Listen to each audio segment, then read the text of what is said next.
O'Reilly. Check engine light on? Take the guesswork out of your check engine light with O'Reilly Veriscan. It's free and provides a report with solutions based on over 650 million vehicle scans verified by ASE certified master technicians. And if you need help, we can recommend a shop for you. Ask for O'Reilly Veriscan today. O'Reilly Auto Parts.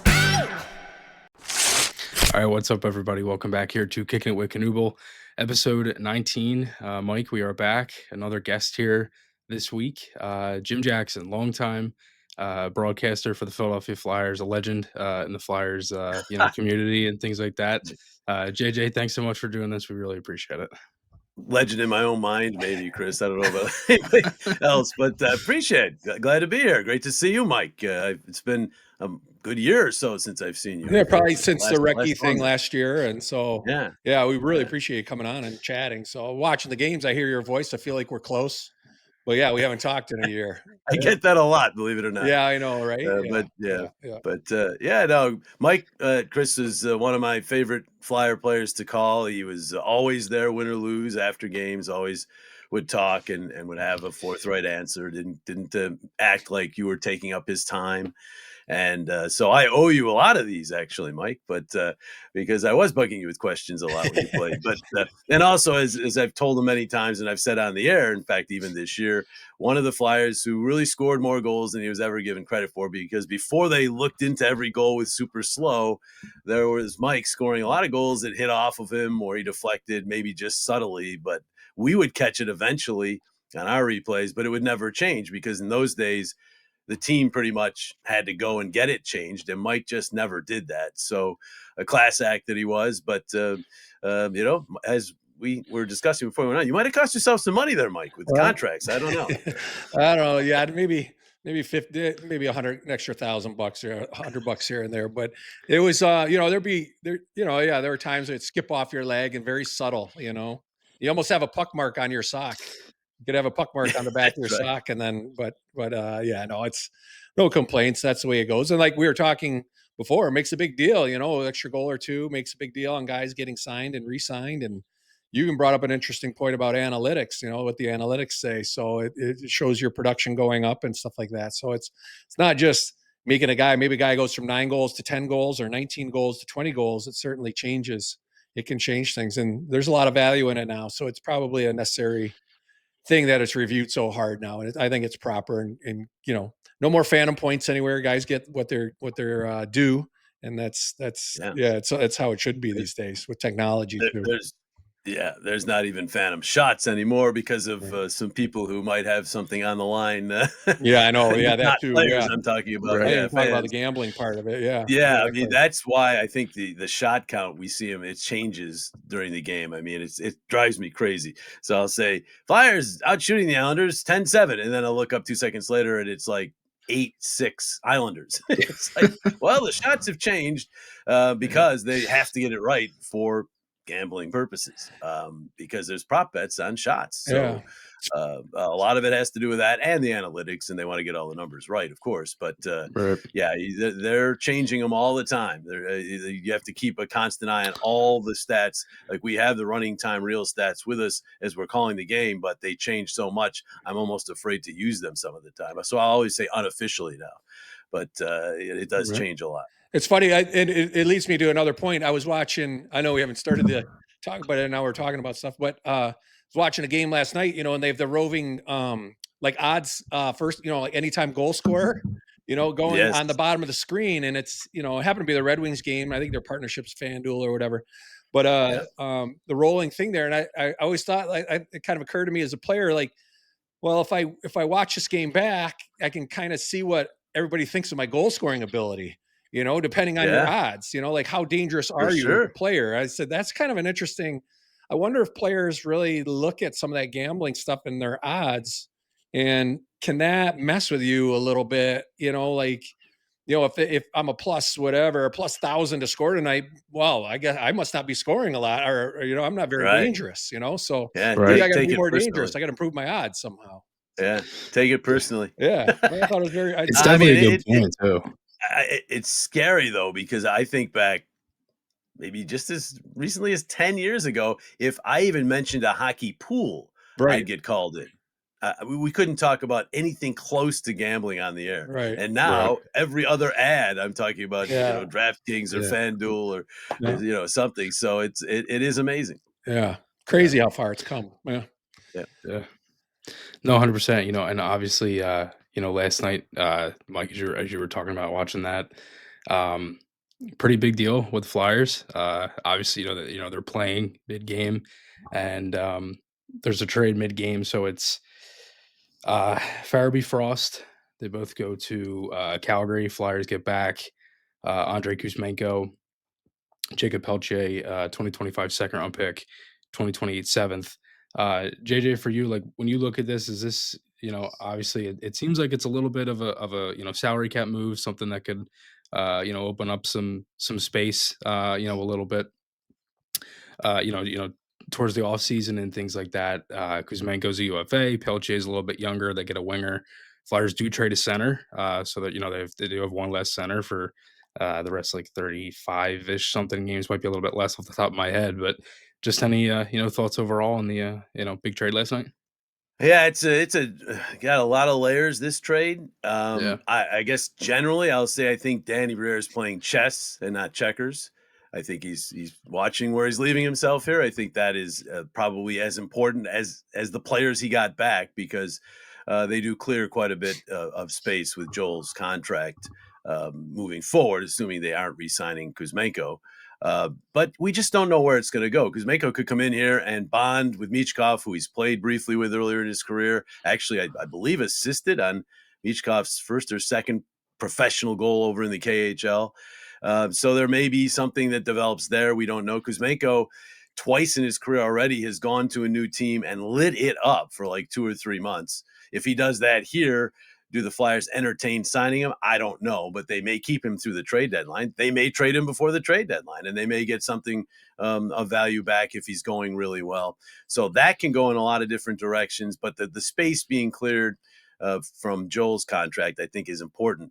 I will say this. About a year ago right now, I remember going to Joel in the locker room and saying, "You're playing the best hockey I've seen you play." And he was. Last year, first half, especially the month and a half leading up to about the midpoint of the season, that was Joel Farabee. It looked like he had recovered completely from his surgery, and he was playing with speed. He was playing with a little grit. He was getting some goals. He was putting some points up, doing a lot of different things for the team. And it almost seemed like from the time I said that to him, maybe I jinxed him, I don't know, but his play just dropped off after that, and he didn't get it back this year. The risk the Flyers run is this guy's only 24 years old, and if he gets back to where he was there, or where he was when he scored 20 goals in a shortened season early in his career, he's going to be a really good player. And that's a yeah, player that they had as a young player and then let another team basically bask in the glory of all they went through with his development, which Justin Williams, Patrick Sharp, that has happened before, where it comes back to bite you a little bit. Morgan is a guy who I think we know what he is. He has shown us he's a very skilled forward. He has some streaky moments where he's really a major force offensively. There are also times where he isn't there. He's a slow starter, seems to be much better in the second half of the year. But he is what he is. He's a player that I think Calgary can use, and I think he can play and get minutes there and be a productive player. I don't know as if he's more than a 3, maybe a 2 on some teams. I don't think a number 1 center, but a decent player. But I think they know what they have in Morgan. I think with Joel, you do run the risk that he could take off a little bit in Calgary. So there's some risk there. But they have Peltier coming back, and a young player that I think Calgary's probably feeling the same way about, that I just talked about with Joel. He's had some bursts with them, and especially lately, where he's played really well, and they really liked him. But you got to give up something to get something, so they give him up. But when you put the players together, just 2 for 2, I think Calgary might have gotten the better of it, but when you take into consideration the Flyers might get something more for Kuzmenko, that they clear the salary cap space, might be able to make some moves because of that, then that makes this trade more balanced. And again, playing checkers or playing chess versus checkers. If you're playing chess, you're looking long term, where you leave yourself. I'm never good at that. If I'm more of a checkers player, Yeah. where I want the immediate, I want Yeah. the immediate result. If you're playing chess there, I think Danny knows what he's doing, and I don't think by any means he's done. Now, whether that means before the trade deadline or in the off season, I'm not sure. Right. But I think there are some moves. They have to make some moves in the middle. As you mentioned, they traded a center. They were already light in the center. They do have Jet Lachenko coming, but they don't have a ton of prospects at center, and they're pretty light, and they have an injured center in Ryan Poehling right now. So Right. they're really, really thin there. So they have to make a move there somewhere. I don't know at what point they make that move, but I think they do have to add a center somewhere. Yeah, that's a good point. I mean, you kind of touched that. There's a little more beneath the surface, right? This trade, it might not, there's a little more lurking beneath the surface. And again, we talked, I don't know, a couple episodes ago, maybe about like it's constant. Like you never know when these trades are coming, but it's every day they're thinking about ways to make the team better. And I think, maybe Joel Farabee, maybe maybe a little change of scenery might help him out, and those are trades like as a player. 10 years from now, he's like, wow, that was really the start of something when I left Philadelphia. And and things really changed for me. And it may not even be in Calgary, it may be somewhere else down the lines, but maybe start, getting a little change of scenery might be good. He kind of was figuring out how he could be used a little bit this year. He's trying to fight a little bit. He was trying to do some different things. Torch was moving him around. Sometimes it's just easier to get on somewhere else and get a reset, for a player like him. And Danny gets the benefit of moving the money, and you get two players back. And again, like you said, like you analyzed, you might be able to turn that into something else. You're going to do something with it down the road. So it's, again, there's a little more layer, it's kind of a layered situation, and you got to kind of look through all the layers. And again, time tells, how that stuff works out. Well, your career, Mike, you came to Philly. That obviously turned out to be a great move for your career. Yeah. And even before that, I was stuck in Detroit and with a bunch of Hall of Famers. I need to become an everyday player, and I moved to New York and that was Gretzky's last year, played with him that last year and got to play every game. So that's where it starts, like where, you're going to a place where you're going to be playing every game. You're not wondering coming into the locker room, what's going to happen. As a young player, when you're 24, that the time on ice, minutes on ice, and those situations are all part of your development, as a player and becoming a better player. And 24 is still super young, but it's a nice feeling to know you're going to be in the lineup every day going to the rink, and hopefully that provides that. Calgary can provide that for Joel Farabee, and that would be the best situation for him, is getting that chance to play every day and play your 13 to 15 minutes, and even strive for a little bit more than that, some special teams or whatever. And that's what you can hope for, that, and that's what you hope for as a player. Maybe it helps. That works out that way for Peltier as well, coming to Philadelphia. Yep. So, Exactly. Yeah. No, 100%. And I feel like, it seems like one of the moves that, obviously it feels like something else is kind of brewing. I feel like, when you look at it, it's right now, I think Noah Cates is probably going to slot into the 1C for at least the rest of the season, depending on, I guess, how, Couturier goes, and also, obviously Poehling, JJ, like you mentioned too, depending on when he comes back and whatnot. So I guess we'll kind of see, I guess, kind of going off that, JJ, like for you, like obviously Danny talked a little bit recently, kind of mentioned, some different things in terms of Ristolainen and Law and kind of what they could do at the deadline. But do you feel like where the team is going, and I guess, like off of this move, and I know it's been a little bit of a struggle recently, but, January, I think, was a little bit of a better month for them, and, outside of December, and then they make this move. So do you feel like, like for you, do you like the direction of kind of where they're going towards, the off season here, and also just, the trade deadline coming up? well, excuse me, all along, Danny and Jonesy have talked about staying competitive now and being great in the future. And being great means every single year as the season starts, being considered one of the teams that can win the Stanley Cup. Like right now, who's in that regard?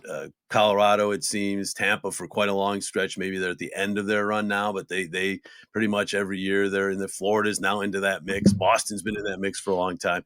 The Flyers want to be that, and they were that back in Mike's day and before that for a long time, really through the 70s, 80s, 90s, into the aughts. The Flyers were considered almost every season to be at least a potentially a Stanley Cup contender, not just a playoff contender. So that's where they want to be. They're not there now.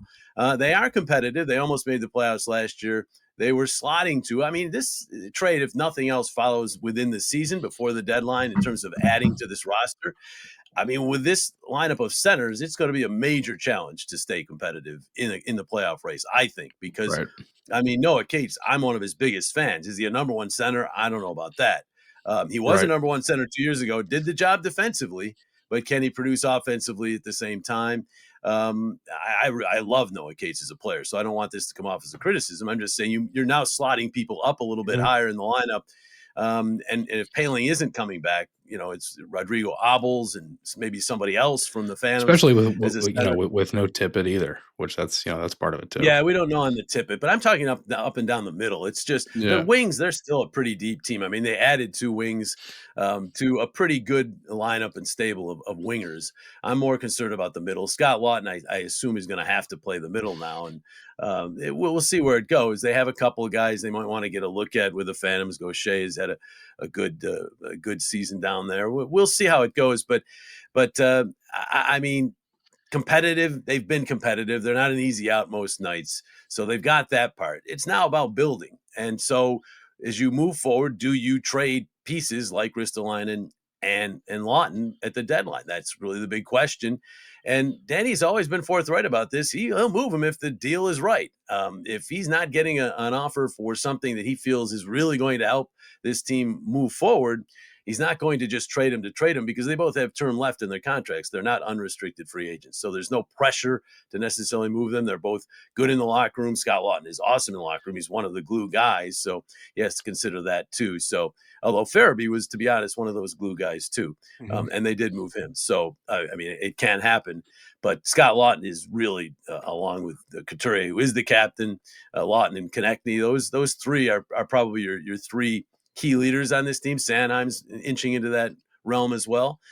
Any of those guys get moved, that's part of the core leadership group. So you have to take that into consideration too. So a lot of elements, Chris, but I would say that I trust Danny and what he's doing here. Sometimes short-term pain for long-term gain. And for fans, that's difficult, especially when you haven't made the playoffs the last 4 years. And if you don't make it this year, you tie your franchise record for your longest drought in terms of a playoff berth. And I was here when the team experienced its 5th straight year out of the playoffs. That was my first year in broadcasting. It was there were some fans that were really upset. And then Bob Clark came in. You talk about a trade that transformed a franchise and transformed a career. They made the trade early in the 94-95 season with Montreal to get Eric Desjardins and John Leclerc, who was not the focal point of that deal, but the trade turned John from a good, solid player into a superstar. That can happen again. They're going to have to try to find deals where you can find a player like that, a young veteran who you can get, similar to what Calgary's going to try to do with Frost and Farabee. The Flyers are going to have to try to do that themselves. And I do think that they are looking more along those lines, Mike, in terms of trades for players. They have 7 picks now in the first 2 rounds of next year's draft. I don't know how many more picks you need in that draft. Maybe they can start trading for picks in the draft after that. But I think maybe it's time now to try to get some young players in here as opposed to just picks. We'll see. Yeah, you talk about the draft picks. I mean, they take so long, to come to fruition. And then it's a lot of them. You got to figure out how you can keep, increasing your, raising your capital and all that and trying to, use that for, with power and using that for some other gains. But, you talk about finding players, it's on your scouting and your analytics, and you got to find a guy, who might be, playing under their potential. Maybe Calgary felt that about, Farabee or something like that, and find the guy, find that diamond in the rough a little bit, and dig deep here and find something. Not somebody who's so easy to find.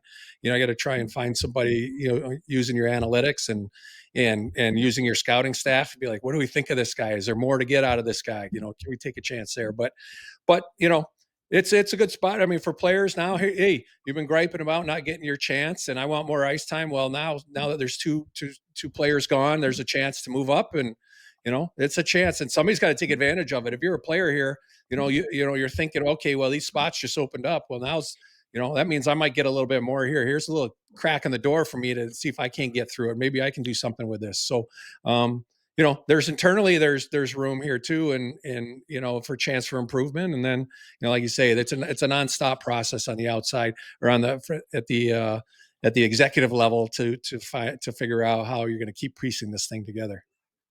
And for you checkers players out there, Kuzmenko is an outstanding power play net front presence guy, a la Mike Knuble. So the Flyers just have not been able to finish on their power play for years now. They'll get the chances, but they won't score. And then after you go through that a little bit, you start pressing and you don't even get the chances. But he is a really good guy around the net that way. So in his time here, however long that may be, perhaps he does finally help that power play. Maybe Michkov and he can, find some symmetry there as the guys who played together before and I guess like each other and are friends.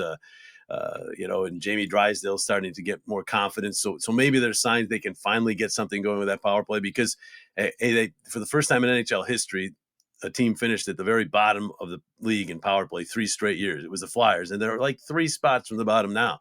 You don't want to make it 4 straight years. Need to get some goals on that power play. And if you're going to be successful and be a playoff team, you have to have good special teams. Absolutely. So they've got to get that turned around. Yeah. No, 100%.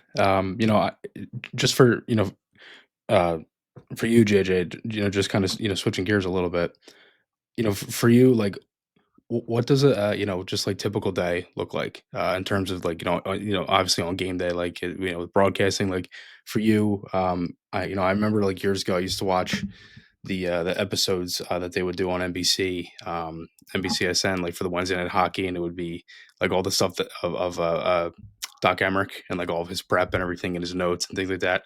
How much of that stuff were you into? And like obviously notes and things with your voice and anything like that. Is there anything specific that you would do for a game day? Yeah, my game day is pretty much. In fact, I tell people don't expect me to even make a phone call on game day because I'm pretty much go the whole time. As you know, Chris, I do broadcast coaching, and I do go over my whole process, but it is a 14-step thing, and it starts at 7 a.m, and it basically I do get a nap in. I don't know, Mike, were you a napper as a player? I have to have my nap on game day. Oh yeah, absolutely. Coaching, playing. Oh yeah, you got to have a little nap. Exactly. Yeah, I have soup for lunch every game day. Broth soup only. Can't be cream based because cream based. I had cereal today. That's why I have phlegm right here in this interview. But broth based soup. Those are some of the little things. As far as the prep, I mean, it's all year. It's going on. The day before the game, I do my roster sheets, my game sheets. I go to practice, talk to the players, and I don't like to talk to players too much on game day. I don't think they want to be talked to on game day. They're in their own routines. If I have a specific question, if I find out Noah Cates played with one of the players in the team they're playing that night, and I hadn't had a chance to talk to him about it, I might ask him that. But I don't like to get into any kind of deep conversations on game day with the players. But, I go to practice to get out of my house or get out of the hotel room on the road. And but most of it's just doing my prep, roster sheets, game sheets, all that. Do it right from 7 a.m. till 10, go to practice, come back, have my soup at noon, production meeting on the phone at 12:30, and then more prep to about 2:33, take my nap, go to the rink, do the game. It's kind of old habit now, but it's a 14-item checklist I have day of game, and I follow it. And I feel like as a player, you want to be in a zone, right? Mike, as a player, when you're in the zone, I guess the net looks bigger or whatever. You feel faster, you feel stronger. As a broadcaster, to be in the zone, you have to be pretty confident that you're going to be able to handle whatever happens in that game and be able to talk about it. Now, is that true? Literally? No. For instance, Al Michaels went to Candlestick Park in 1989 preparing to do Game 3 of the World Series, and he ended up calling an earthquake. Yeah. So, you never know. We had a smoke bomb. Were you there for the smoke bomb, Mike? I think it might have been after. Doesn't ring a bell, no. Yeah, Against Jersey? Smoke bomb was thrown on the ice. Wells Fargo Center. I wasn't prepared for that. It led to this long delay. But, I within reason, I feel, outside of elements like that, I'm ready for anything. And once I get to that point, I'm going to be at my best. I have that confidence. I'm sure I'm of myself. So that's where I want to get to. And that list I have gets me to that point. So I just keep Right. following it until I stop doing it. Yeah, I mean, there's so many parallels between, being a broadcaster and an athlete, and our motor is our bodies and our legs, and how we feel physically is yours is your throat. Yeah. You're trying to make sure that your throat's in good shape, and probably limit your talking a little bit, and much like a performer and Eyes singer. too. That's why I take the nap for Yeah. my eyes, because your eye strain, you don't even realize it during the course of a day, especially when you're in front of a computer for much of that day, how much you're straining your eyes. So I feel it's real important to like a half hour where you're just, eyes are closed. Yeah. No, it's all very interesting, very parallel. And I know I did a little bit, I think in my time in Philadelphia, I helped out with the OLN network. Remember, it was OLN, and then it's Yes, I diversity. was part of that too. Yeah. We never worked together, I did don't we? know. I I don't think. did it in studio, and I've never been so nervous. Oh, But it was like, then you got the idea, the homework, the amount of homework. And I don't think maybe fans realize, and it's great when they'll sometimes show like somebody's cheat sheet up there, and the amount of detail. And I know I've been around Doc Emmerich, looking at some of his oh, stuff. I've seen your stuff maybe on the airplane, coming over and lean over your shoulder. What are you working on? When you were working with like Jonesy and stuff back in the day, and yeah. anybody in broadcasting. I mean, it's just the amount of information in front of them is infinite, and it's crazy the amount of money I'm sorry, the amount of information. And then, I wish. yeah, I know, right? Yeah, that too. Yeah, but yeah, and then adjusting numbers on the fly. And this guy. All right, he scored. Now I got to, it's his ninth goal of the year, not his eighth, and staying up on all that, and finding Yeah. streaks, and finding correlation in numbers, and stuff like that is just amazing. It's a little bit of I imagine you get easier. It's a little easier to figure out as you go, but it's definitely like tying these things together and making for a seamless broadcast it's much easier. Comes across much easier than it really is. Yeah, I mean that's the object, to make it seem like you're not Yeah, working that hard. So yeah, hopefully people don't think I'm working that hard, and it yeah, just seems natural. yeah, But yeah, I do, and actually, it's gone with the computer age. It's gone from finding the information to disseminating the information. There's so much yeah, information now. You just have to figure out what to use and what is superfluous. And there's a lot of extra stuff out there. And now with analytics, it's gotten even heavier. So that's part of it. I'll tell you one quick story about prep, though, and then we can get off this subject. Gene Hart, obviously the legend, Hall of Fame announcer, who was Chris. You know who he is, right? Yeah. Okay. Yeah, of course. 'Cause Yeah. sometimes how old are you, Chris? 21. How old are you, Chris? 21. See, 21-year-olds do not know Gene Hart, a lot of them, and it pains me about that. But I run into 35-year-olds who do not know Gene Hart. Yeah. But he was the legend. He's the Hall of Famer. He taught this area all about hockey. He called the Stanley Cup championship teams. And I was lucky enough, my first 2 years there doing radio, he was doing television before he retired. And then I followed him. But for 2 years, I got to watch him work. And it was awesome. And he'd carry around this big black binder. And it was just full of notes and papers. And this was before the computer age. I had this little thin reporter's pad, and I had like 2 sheets every game, and he had all these sheets. So finally, about a month into the season, I said, Gene, I feel so unprepared looking at that big binder of yours and then what I'm using, and I barely have time to use any of all of the information I have. What percentage of that do you use? And he looked at me like the cat who swallowed the canary. Like this, he was waiting for me to ask this Yeah, question, yeah. and he said 10%. And so of course I fell right into his trap, and I go, 10%? I mean, that's a waste. I mean, 90% of your prep is waste. That doesn't seem to make any sense to me. And he goes, but JJ, I don't know which 10% I'm going to use from one game to the next. And that's really true. You're not going to know, especially in covering live events, sports, news, whatever. Live events are so unpredictable. You don't know what you're going to use. So the 90% that hits the cutting room floor that never makes it to air, who cares? It's that you had 100% and you had the 10% that you had to use. And so that's, I since he told me that, I've always been a preparation hound. And when I, through my broadcast coaching class, show them, I have one coming up this afternoon, actually, where I show them all my sheets and I show them exactly what I do to get ready for a game. Some of these kids are like buggy eyed, like, wow, that's a lot. And I tell them the secret, and Mike, you know this, the secret is, and Chris, you're finding this out too, because I know you love what you're doing right now. But the secret is, I kind of like it. I love the preparation. I love to dig into a team and find out what makes them tick, and to find out about all the players and to talk to the players and the coaches. And I just love it. So it's not really work. Mike, playing hockey, I'm sure to you was, it paid you well, was great. But did you really think of it as work? It's more like playing a game, right? You enjoyed it. Yeah, I know it's the best job in the world. And I mean, it's Yeah. same with, your broadcasting. If you feel it's, if you're going to dig in like that, it's just easy, right? It's really easy. Yep. And that's when you know you're doing the right thing. And I'm sure those kids are, the kids are loving that. Where do you run that class through? Do you run it through colleges here or in Philly there? Or? I contact colleges. It's all through Zoom. So Yeah. I do it from right here. And sometimes I'm on location, but it's almost always a Zoom. And I do a couple camps in the summer where I do groups, but most of it's one-on-one, 3 sessions, an hour. They go a little more than an hour, as Chris knows. And I I talk did it a about, couple years ago. Yep. yeah, I talk about everything from broadcast techniques to preparation to finding your niche in this business, which is a challenge. Sure. And then I review clips, and then I'm their mentor for as long as they want me. I started, I don't know, what year did you do it, Chris? 21? Yeah, 21. Yeah, I think Yeah, I when I did it, started there it. was a guy in there that was, I think he was a priest who was working on his homilies too, which was pretty interesting. Yes. Oh, I've had some. Yeah, I had a priest working on his homilies. I said, I do not feel worthy of telling you how to do your sermons, but I've had some. I've had 12-year-olds. I've had 15. I actually had a 62-year-old guy who's doing a podcast. So people who podcast, people who are on the sidelines, people who do anchor work, talk shows, obviously play by play.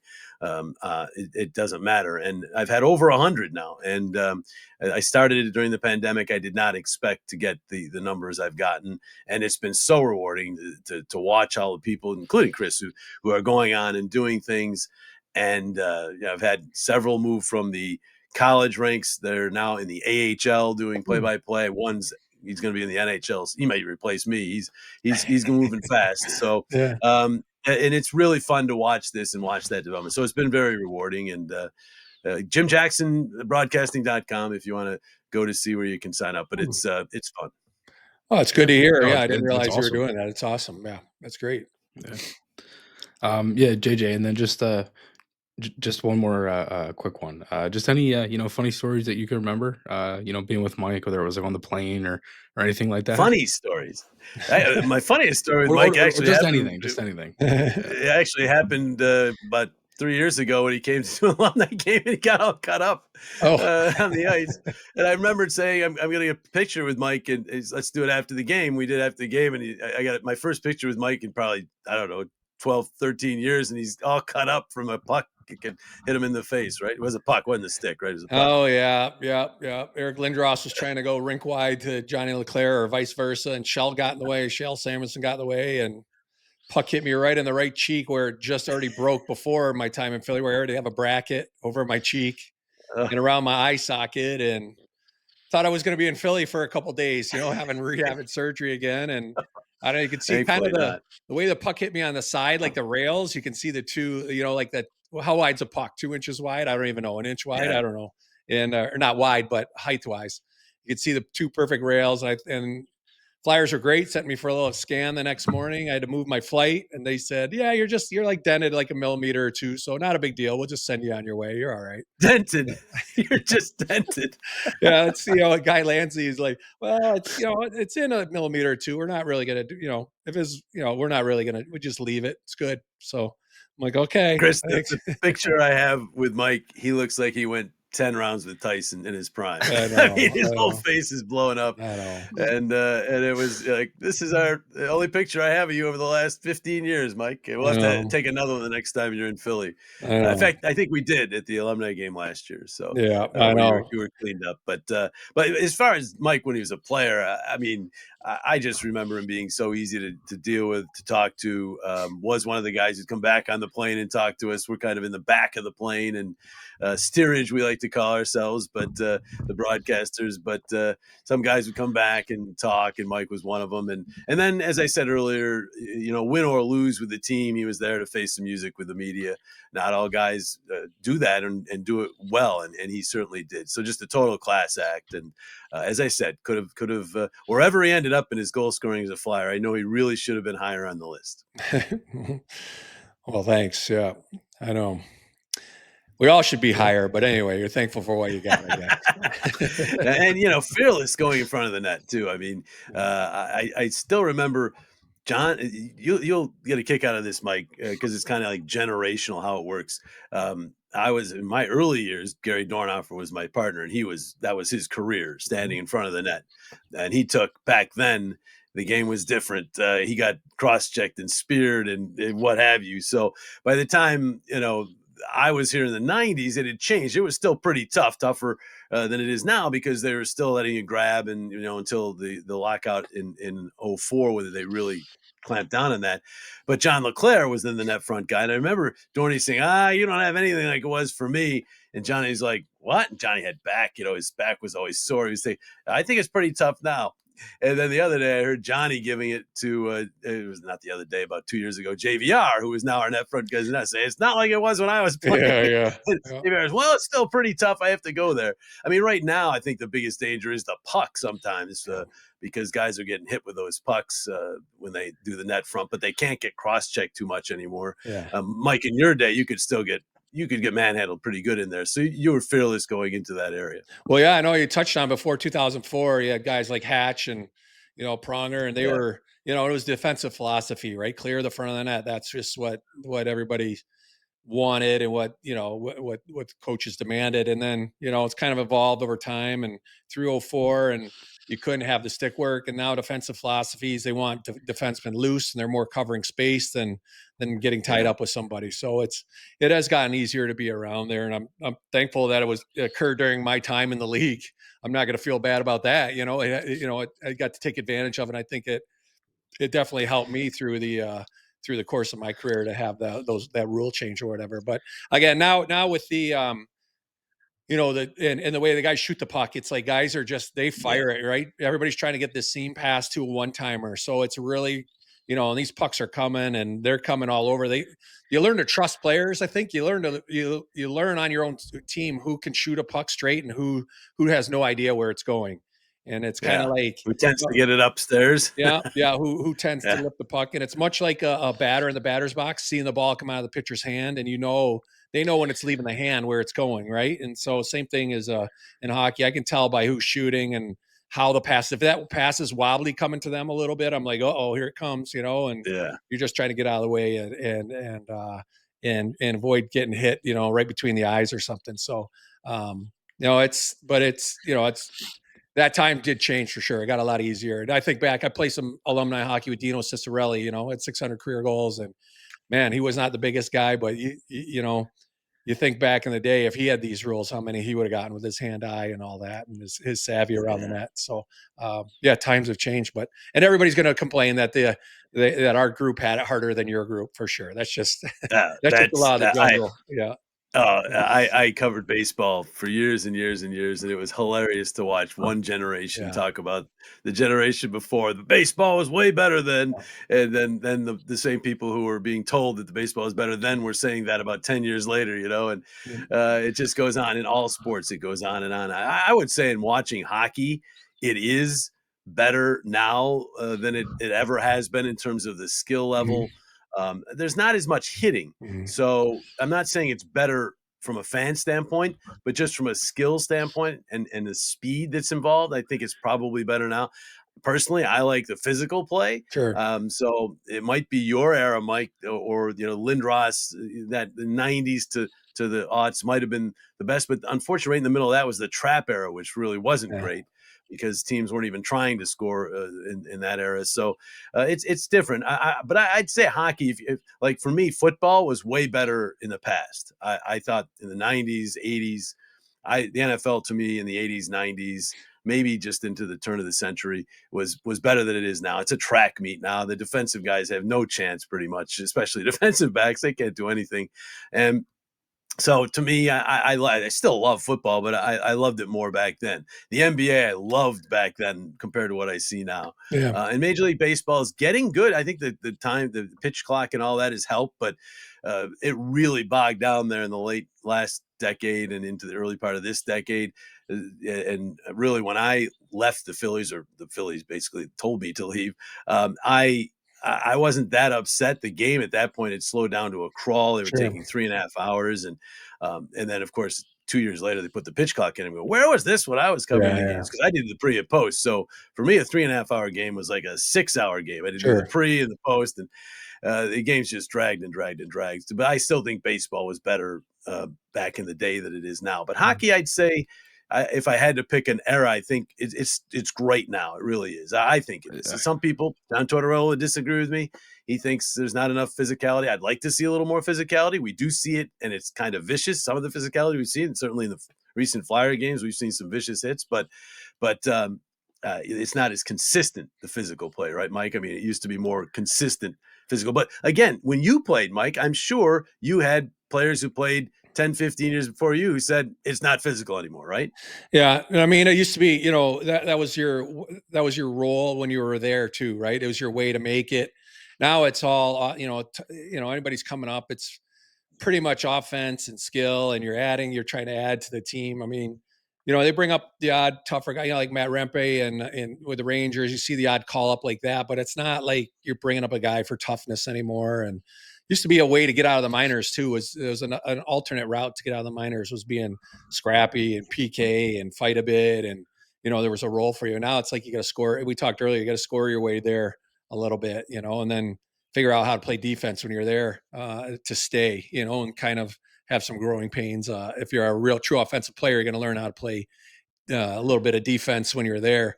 But and again, I guess it's changed for the better. Maybe you can't bring the two-line pass down, but if you slowed it down a little bit, I wonder if that would help. But again, that's probably not going back to that at all. And you had to move the puck. It wasn't like D to D up the boards and just chip it in and get it down in their zone. It was a little more tic tac toe to get it up the ice. But they're not going to go back to that. It's like you said, it's in a pretty good spot right now. I got to believe the league's pretty happy where things are right now. Yeah, it's like a catch-22, right? It is. If you Yeah, bring it the is. two-line pass back and make it illegal, then you're gonna have probably more whistles. So, Yeah. but you're gonna force more creativity in getting the puck up the ice. It's a catch-22. There are some games where it's just, like I'm getting hypnotized back, forth, just Yeah. tipping it Yeah. down the ice, tipping it down the other. Yeah. But for the most part, somewhere in there, a scoring chance develops. We've had some snoozers this year, but we had some snoozers back in my first year in 1993. So Absolutely. I don't. Yep. Yeah, I don't think you can completely, in an 82 game schedule, you're not going to have all thrillers. We do have some really good games too, and I'm sure the teams that are at the top of the standings, most nights the games are really good. So that just comes with the territory. In any sport, you're going to have some games that aren't as good as others. But in general, I think the game's in a pretty good place. There's always things we can improve. The goaltender interference is so weird. It's hard to determine what it is and what it isn't, Yeah. and other things. But in general, I think when you watch a NHL game, especially when you're at the game, you're entertained, I think, for the most part. Yeah. Yep. For sure. JJ, this has been great. Thanks so much for doing this, taking the time to join us, and we'd My pleasure. love to have you back. Anytime. I mean, you timed it well. You knew the trade was happening, evidently, when you scheduled it. And we didn't even talk about Michkov and Tortorella, and we're out of time. So I guess Yeah. I can't talk about that. But Mike, it's been great seeing and talking with you again too, Chris, as well. I mean, always great talking hockey. Yeah. Thanks, JJ. I really appreciate the time. It was great of you to come out and spend some time with us, man. I really appreciate it. As I said, my pleasure, and I owe you a lot because you spent a lot of time talking to me as a player when I was asking you questions. So I probably owe you about 7 or 8 more of these. I'd say.